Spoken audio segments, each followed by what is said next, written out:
நமக்கு கோழியும் வளர்க்கணும், இந்த காய்கறி செடியும் போடணும் அப்படின்னு நினச்சா எப்படி? சரி, ரெண்டையுமே வந்து செய்யணும் அப்படின்னு ஒரு ஆசை பார்த்துக்கோங்க. அதனால முதல்ல வந்து இந்த காய்கறி விதெல்லாம் வாங்கிட்டு வந்தாச்சு.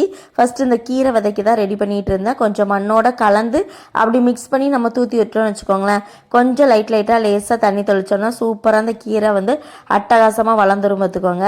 இந்த கோழிக்காக என்ன பண்ணியிருக்கோன்னா, அப்படி இடத்துல ஒரு சின்ன சதுரம், அதை வந்து இந்த நெட்டு வலை இதெல்லாம் வேஸ்ட்டாக போனதெல்லாம் வீட்டில் கிடந்துச்சா, அதெல்லாம் அப்படியே ஃபுல்லாக கம்பை நட்டி வச்சு அப்படியே ஃபுல்லாக கோழி போகாத அளவுக்கு வச்சாச்சு பார்த்துக்கோங்க.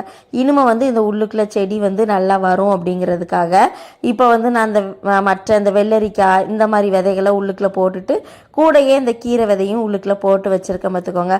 இப்போ வந்து கோழியும் தொந்தரவு பண்ணாது, நமக்கு செடியும் சூப்பராக வரும் அப்படின்ட்டு ஏதாவது ஒன்று செய்வோமே அப்படின்ட்டு தான்.